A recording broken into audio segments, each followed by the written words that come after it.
சொந்தமாக ஒரு காய்கறி கடையை நடத்தி வருபவர் பிரகாஷ்.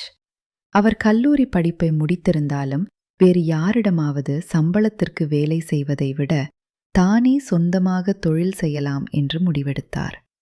ஆரம்பத்தில் சின்னதாக தொடங்கிய கடை நாளடைவில் நன்றாக ஓடத் தொடங்கியது. மாதச் சம்பளமும் வீட்டுக்கு தேவையான செலவுகளும் கழித்து கொஞ்சம் மிச்சமும் வந்தது. அம்மாவும் தங்கையும் தான் அவரது குடும்பம்.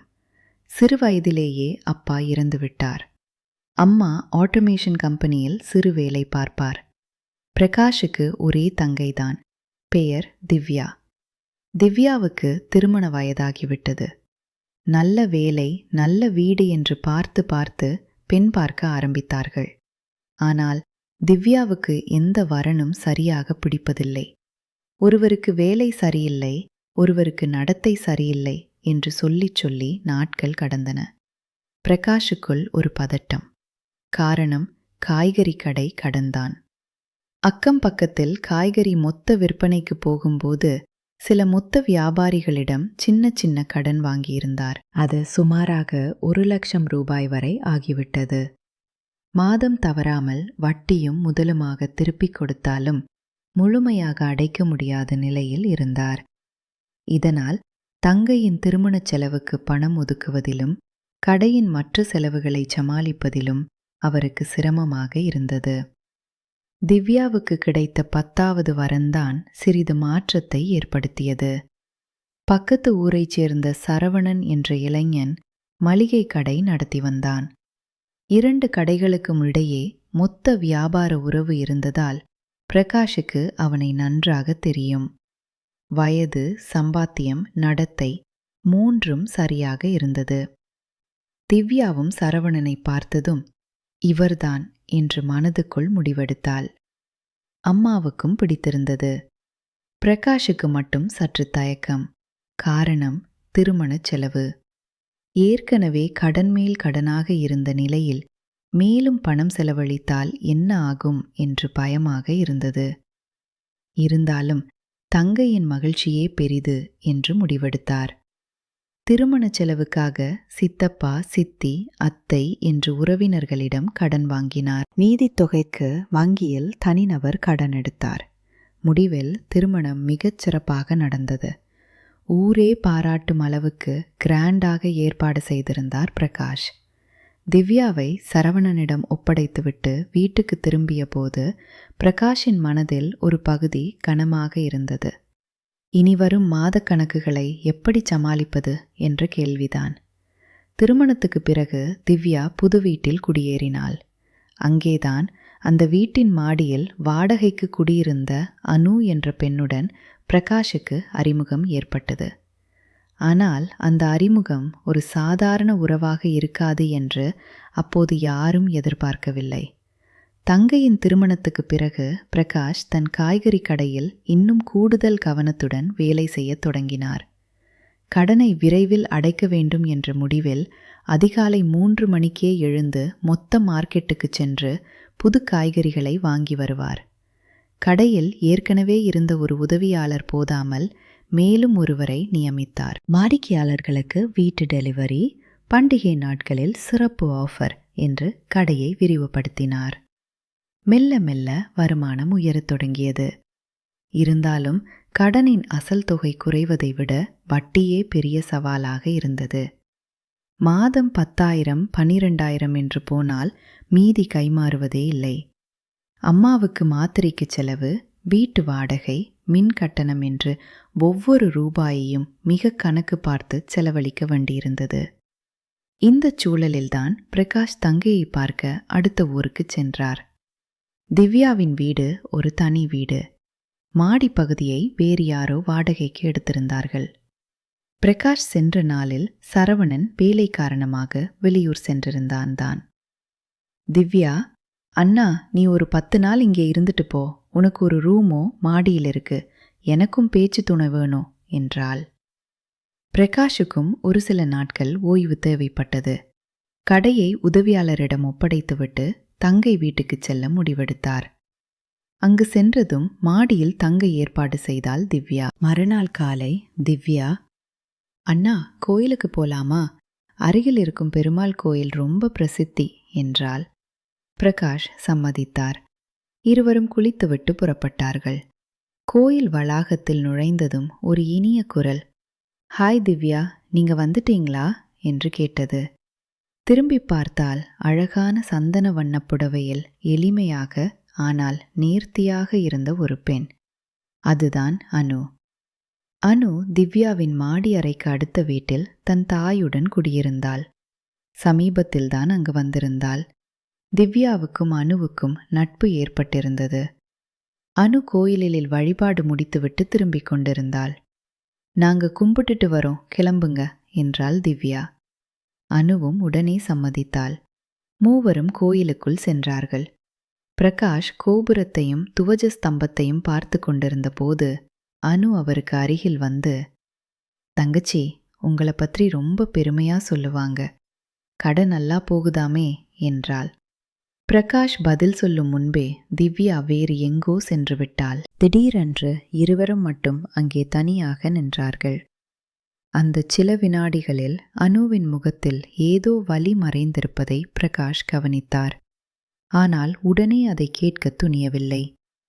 கோயில் குளத்தங்கரை வரை நடந்து சென்றபோதுதான் அனு தன் கதையை சொல்லத் தொடங்கினாள். எனக்கு 2-3 மாசத்துக்கு முன்னாடிதான் கல்யாணம் நடந்துச்சு. ஆனா அது ஒரு பெரிய துரோகமா முடிஞ்சுது என்றாள் அனு. அதிர்ந்து போன பிரகாஷ் அடுத்து என்ன நடந்தது என்று காத்திருந்தார். எனக்கு 2-3 மாசத்துக்கு முன்னாடிதான் கல்யாணம் நடந்துச்சு. ஆனா அது ஒரு பெரிய துரோகமா முடிஞ்சுது என்று சொல்லும் போதே அனுவின் கண்கள் கலங்கின. பிரகாஷ் மெதுவாக, சரி சொல்லுங்க, என்ன ஆச்சு என்றார். அனு ஆழமாக மூச்சு விட்டுவிட்டு சொல்லத் தொடங்கினாள். அவளுக்கு 1 வருடத்திற்கு முன்பு குடும்ப நண்பர் மூலமாக ஒரு வரன் வந்தது. மாப்பிள்ளை பெயர் சுந்தர். ஒரு தனியார் நிறுவனத்தில் மெக்கானிக்கல் இன்ஜினியராக பணிபுரிந்தார். அனுவின் தந்தைக்கு அப்போதுதான் பணி ஓய்வு ஆகியிருந்தது. அம்மாவுக்கு முதுகுத்தண்டு வலி, உயர் இரத்த அழுத்தம் என்று அடிக்கடி உடல்நிலை சரியில்லாமல் போய்க் கொண்டிருந்தது. அனு ஒரே மகள்.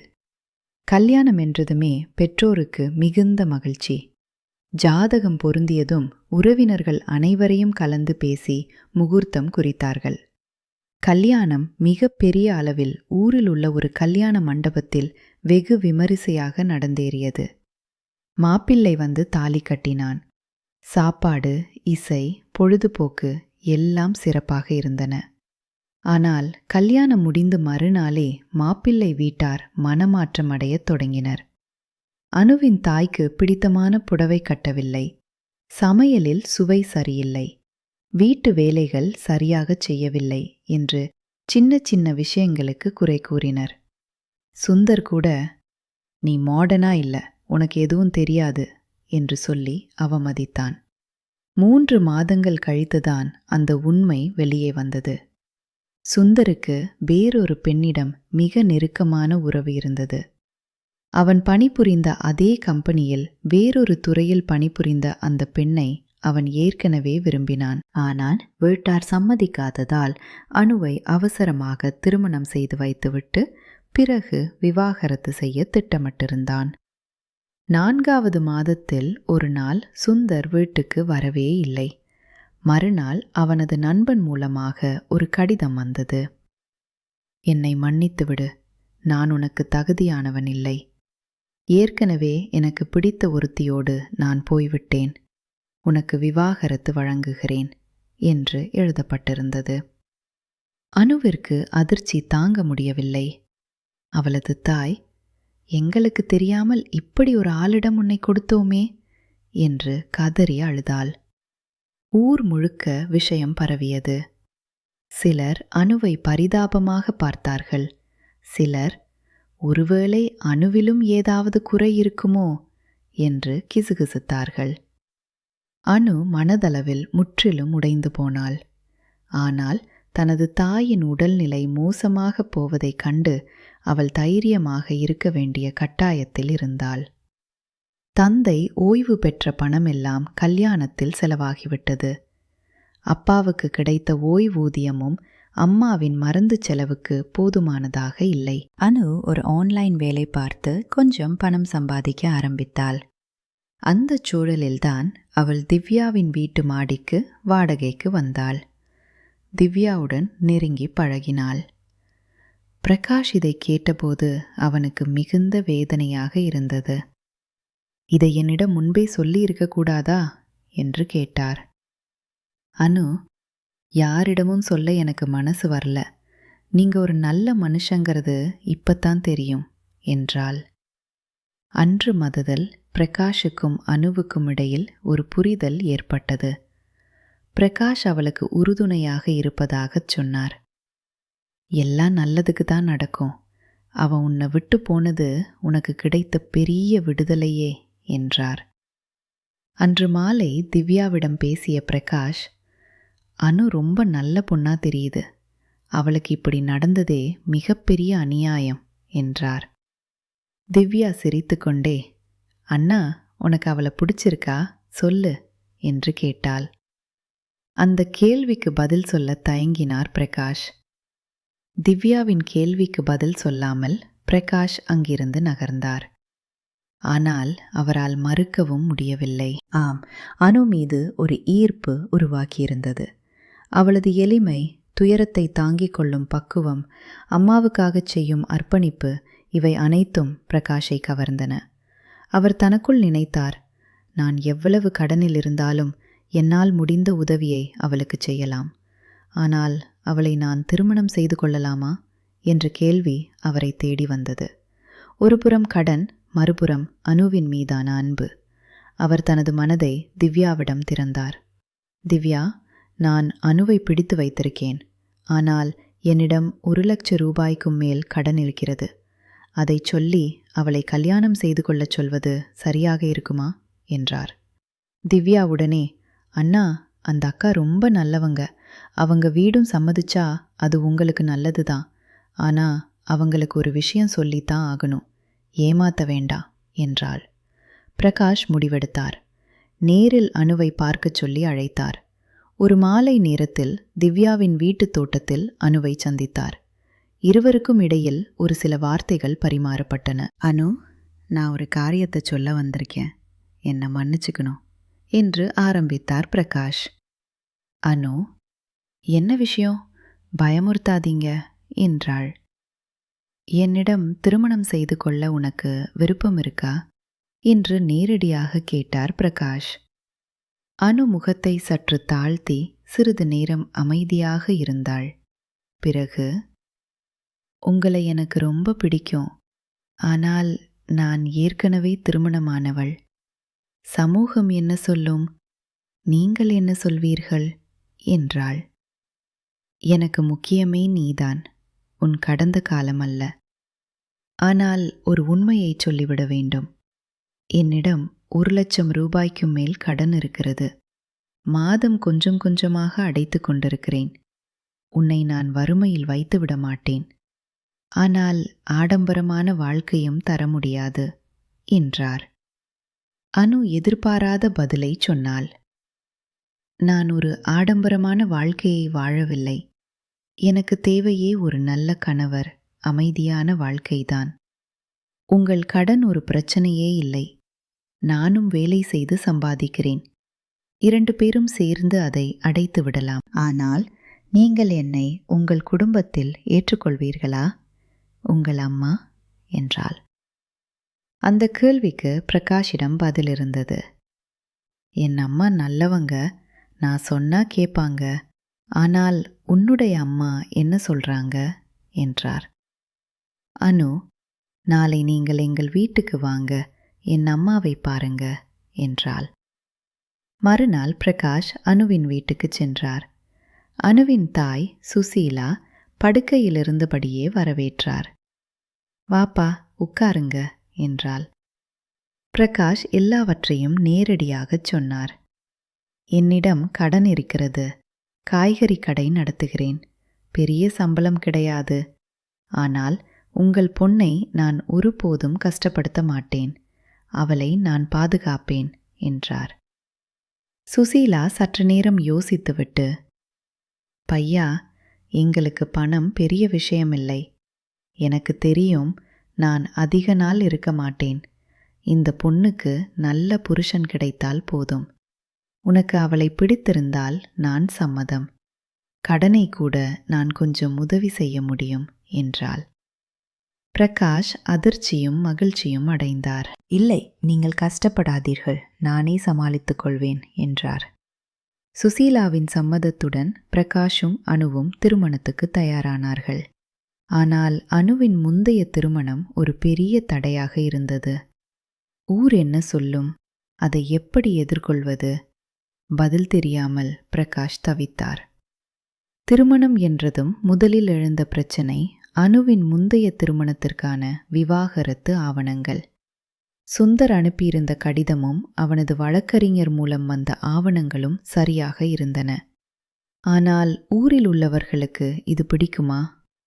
பிரகாஷின் காய்கறி கடை வாடிக்கையாளர்கள் என்ன நினைப்பார்கள்? பிரகாஷின் அம்மாவுக்கு இது பிடிக்குமா? இந்த கேள்விகள் பிரகாஷை அச்சுறுத்தின. ஆனால் அம்மா கமலா எதிர்பாராத விதமாக ஆதரவாக இருந்தார். மகனே, ஒரு பொண்ணு கெட்டவங்க கையில சிக்கிக்கிட்டா அதுக்காக அவளை ஒதுக்கிவிட முடியுமா? நீ அவளை விரும்புற. நானும் ஒரு தாய் அனுவுக்கு நல்லபடியா நடந்துக்கணும்னு தான் நினைக்கிறேன். ஆனா கல்யாணத்துக்கு யாரை கூப்பிடுறது, எப்படி செய்யறது என்று கேட்டார். பிரகாஷ், அம்மா பெரிய அளவில் எதுவும் வேண்டாம், 10 பேருக்கு சாப்பாடு போட்டு கோயிலில் கல்யாணம் செய்து வைச்சிடலாம் என்றார். ஆனால் அனுவின் தாய் சுசீலாவுக்கு அது பிடிக்கவில்லை. இல்லை, என் பொண்ணு முதல் கல்யாணம் பெரிய அளவில் நடந்து தோல்வியில் முடிஞ்சது. 2வது கல்யாணம் எளிமையாக இருந்தாலும் அந்த பொண்ணுக்கு மரியாதையா நடக்கணும் என்று சொல்லி பிரகாஷின் கடன் தொகையில் பாதியை தர முன்வந்தார். பிரகாஷ் மறுத்தாலும் சுசீலா கட்டாயப்படுத்தி 50,000 ரூபாய் கொடுத்தார். மீதி 50,000 ரூபாயை பிரகாஷின் மாமா சித்தப்பா உதவியுடன் சேர்த்து கடனை முழுமையாக அடைத்துவிட்டார். திருமண ஏற்பாடுகள் தொடங்கின. கோயிலில் முகூர்த்தம் குறிக்கப்பட்டது. அனு சந்தோஷத்தில் வழிந்தாள். பிரகாஷ் அவளுக்கு ஒரு எளிய ஆனால் அழகான புடவையும் மூக்குத்தியும் வாங்கி கொடுத்தான். திவ்யாவும் சரவணனும் எல்லா உதவிகளையும் செய்தார்கள். திருமண நாளன்று கோயிலில் வெறும் 30 பேர் மட்டுமே கலந்து கொண்டனர். அனு வெள்ளை புடவையில் முகத்தில் சிரிப்புடன் வந்தபோது பிரகாஷின் கண்கள் கலங்கின. அருகிலிருந்த திவ்யா, அண்ணா கண்ணை தொடச்சிக்கோ, எல்லாரும் பார்க்கறாங்க என்றாள். பூசாரி மந்திரங்களை சொல்ல பிரகாஷ் அனுவின் கழுத்தில் தாலியை கட்டினான். அந்த சில வினாடிகள் அவர்கள் இருவரும் மறக்க முடியாதவையாக இருந்தன. தாலி கட்டி முடிந்ததும் அனு அவனை பார்த்து, இப்போதைக்கு உங்க கடன் என்னுடையதும், நாம 2 பேரும் சேர்ந்து முன்னேறுவோம் என்றாள். பிரகாஷ் அவள் கையை பிடித்து கொண்டான். வெளியில் வந்ததும் அவர்களுக்காக வைக்கப்பட்டிருந்த எளிய உணவை எல்லோரும் உண்டனர். அனுவின் அம்மா சுசீலாவுக்கு உடல்நிலை சரியில்லாததால் அவர் வீட்டிலேயே இருந்தார். ஆனால் கோயிலுக்கு வந்த அனைவரும் சந்தோஷமாக இருந்தனர். அன்று மாலை பிரகாஷ் அனுவை தன் வீட்டுக்கு அழைத்துச் சென்றான். கமலா அனுவை வரவேற்று, மகளே, இந்த வீடு உனக்கு சொந்தமானது, எந்த குறையும் இல்லாம நடந்துக்கிறேன் என்றாள். திருமணம் முடிந்த 1 வாரத்திலேயே பிரகாஷின் கடை வியாபாரத்தில் அனு மாற்றங்களை செய்யத் தொடங்கினாள். வீட்டில் சமையல், கடையில் புத்தம் புதிய ஐடியாக்கள், எல்லாவற்றையும் சேர்த்து செய்தாள். ஆனால் அவர்களின் வாழ்க்கையில் இன்னும் ஒரு பெரிய சோதனை காத்திருந்தது. திருமணம் முடிந்த சில நாட்களில் அனு பிரகாஷின் காய்கறி கடையில் துணைக்கு வரத் தொடங்கினாள். முதலில் பிரகாஷ், நீ கஷ்டப்படாதே, வீட்டிலேயே இரு என்றான். ஆனால் அனு, இல்லை, நானும் கடையில் உதவினால் நீங்கள் குறைந்த நேரத்தில் கடனை முடிக்கலாம். மேலும் நான் ஒன்றுமில்லாமல் உட்கார்ந்திருந்தால் மனசு சரியில்லை என்றாள். அனுவுக்கு காய்கறிகளை நன்கு சுத்தம் செய்வது, வாடிக்கையாளர்களுடன் பேசுவது, சமூக ஊடகங்களில் கடைக்கான பக்கத்தை உருவாக்குவது என்று பல திறன்கள் இருந்தன. அவள் ஒரு ஸ்மார்ட் போனில் கடையின் புகைப்படங்களை எடுத்து வாட்ஸ்அப் குழுக்களில் பகிர்ந்தாள். நாளைய சிறப்பு காய்கறிகள், இன்றைய சலுகை, வீட்டு டெலிவரிக்கு இலவசம் என்று செய்திகள் அனுப்பினாள். இதனால் கடைக்கு வாடிக்கையாளர்களின் எண்ணிக்கை கூடியது. பிரகாஷ் ஆச்சரியப்பட்டான். எங்க கடைக்கு இவ்வளவு ஆர்டர் வருமா? இச்சின்ன விளம்பரம் செய்ததாலேயே இவ்வளவு மாற்றம் வந்திருக்கு என்றான். அனு சிரித்துக்கொண்டே, இப்போதைக்கு இது ஆரம்பம்தான், மெதுவாக நாம காய்கறி ஆன்லைன் ஆர்டரும் தொடங்கலாம் என்றாள். அவர்களின் இணைந்த உழைப்பின் பலன் அடுத்த 2 மாதங்களிலேயே தெரியத் தொடங்கியது. மாத வருமானம் முன்பை விட 30% அதிகரித்தது. கடன் தொகை மெல்ல குறைந்தது. பிரகாஷின் அம்மா கமலா அனுவை மிகவும் பாராட்டினார். என் மகன் இவ்வளவு நேரம் கடையில் தனியாக பட்ட கஷ்டம் இப்போது புரிகிறது. நீ வந்த பிறகுதான் நிம்மதியா இருக்கா என்றார். ஆனால் அனுவின் மனதில் ஒரு ஏக்கம் மறைந்திருந்தது. அவளுக்கு ஒரு குழந்தை வேண்டும் என்ற ஆசை இருந்தது. பிரகாஷிடம் அதை மெதுவாகச் சொன்னாள். பிரகாஷ், இப்போதைக்கு கடனை முடிப்போம், பிறகு குடும்பத்தை பற்றி யோசிப்போம் என்றான். ஆனால் அனுவோ, கடன் இருந்தாலும் குழந்தை வளர்ப்புக்கு தடையில்லை, நாம 2 பேரும் சேர்ந்து பார்த்துக்கலாம் என்றாள். 1 மாதத்தில் அனு கர்ப்பமான செய்தி தெரிந்தது. வீடே மகிழ்ச்சியில் திளைத்தது. கமலா, நான் பேத்திய பார்க்க ஆசைப்படுகிறேன் என்றார். பிரகாஷ் மகிழ்ச்சியில் அனுவுக்கு தேவையான எல்லாவற்றையும் வாங்கி கொடுத்தான். ஆனால் அப்போதுதான் ஒரு பிரச்சனை வந்தது. பிரகாஷின் சித்தப்பாவின் மகன் வேலு திடீரென்று கடைக்கு வந்து, பிரகாஷ், உங்க கடைக்கு எங்களுக்கு கொடுக்க வேண்டிய பணம் இன்னும் வரவில்லையே என்று கேட்டான். உண்மையில் பிரகாஷ் திருமணச் செலவுக்காக வேலுவின் அப்பாவிடம் இருந்தும் கடன் வாங்கியிருந்தார். அது 20,000 ரூபாய். திருமணத்திற்கு பிறகு அந்த கடன் பற்றி மறந்தே போனார். வேலு இப்போது கேட்டபோது பிரகாஷ் திகைத்தார்.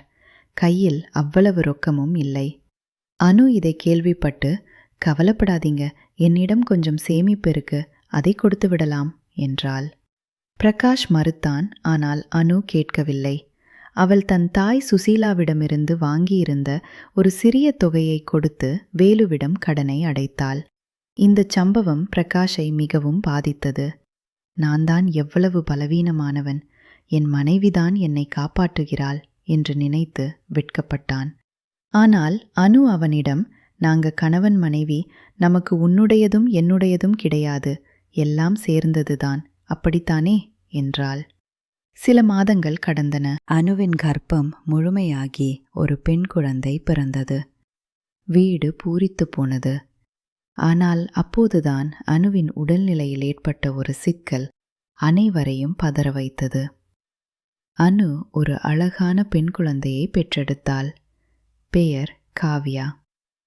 கமலாவுக்கு அந்த குழந்தையை பார்க்கும் போதெல்லாம் பேத்தி என்று குதூகலம். பிரகாஷ் கடையில் வேலை செய்யும் போதும் இடையில் வந்து குழந்தையை தூக்கிவிட்டு செல்வான். அனுவுக்கு மகிழ்ச்சிதான். ஆனால் பிரசவத்திற்கு பிறகு அவளது உடல்நிலை மெல்ல மோசமாகியது. அடிக்கடி தலை சுற்றல், அடிக்கடி தலை சுற்றல், களைப்பு, இரத்த சோகை. மருத்துவர் பரிசோதனையில், உங்களுக்கு இரத்த சோகை அதிகமாக இருக்கிறது, நன்றாக சாப்பிட வேண்டும், இரும்பு சத்து மாத்திரைகள் எடுத்துக்கொள்ள வேண்டும் என்றார். ஆனால் அனு குழந்தைக்கு பால் ஊட்டுவது, இரவில் தூங்காமல் பார்த்து கொள்வது, கடைக்கு பழையபடி உதவுவது என்று தன்னை மிகவும் கஷ்டப்படுத்தி கொண்டாள். பிரகாஷ் அவளை கடையில் வேலை செய்ய வேண்டாம் என்று தடுத்தான். ஆனால் அனு, நான் இல்லாமல் கடை வியாபாரம் குறைந்துவிடும் என்று பிடிவாதமாக இருந்தாள். ஒரு நாள் மாலை கடையில் பணம் பார்த்து கொண்டிருக்கும் போது அனு திடீரென்று மயங்கி விழுந்தாள். பிரகாஷ் பதறிப்போய் உடனே ஆட்டோவில் அழைத்துச் சென்று அருகிலுள்ள மருத்துவமனையில் சேர்த்தான். மருத்துவர், இவளுக்கு மிகவும் இரத்தச் சோகை, உடனே இரத்தம் ஏற்ற வேண்டும், உறவினர்கள் யாராவது இரத்தம் கொடுக்க முன்வர வேண்டும் என்றார். பிரகாஷ் உடனே தானே இரத்தம் கொடுப்பதாக முன்வந்தான். இருவருக்கும் இரத்தக்குழு பொருந்தியதும் அவனே இரத்தம் கொடுத்தான். அனு மீண்டும் உணர்வு பெற்றபோது பிரகாஷ் அவள் அருகில் உட்கார்ந்திருப்பதை கண்டாள். என்னாச்சு என்று கேட்டாள். நீ மயங்கி விழுந்தாய், இனி நான் சொல்றத கேட்கணும், கடையில் வேலை செய்ய வேண்டாம், குழந்தைய பார்த்துக்கோ, உன்னை நன்றாக கவனித்துக்கோ, மீதியெல்லாம் நான் பார்த்துக்கிறேன் என்றான். அனு கண் கலங்கினாள். உங்களுக்கு நான் சுமையாக்கிட்டேனா என்றாள். நீ எப்போதும் எனக்கு சுமை இல்லை, நீதான் என் பலம். ஆனால் உன் உடம்பை நீ காப்பாத்திக்கணும் என்றான். அதற்கு பிறகு பிரகாஷ் ஒரு புதிய உதவியாளரை நியமித்தான். கடையில் தாதானே நேரமிருந்து வேலை செய்ய ஆரம்பித்தான். காலையில் எழுந்து குழந்தைக்கு பாலூட்ட உதவுவது, குளிப்பாட்டுவது, அம்மாவிடம் ஒப்படைப்பது என்று பழக்கப்பட்டான். அனு ஓய்வு எடுத்தாள். மருந்துகளை சரியாக சாப்பிட்டாள். 2 மாதங்க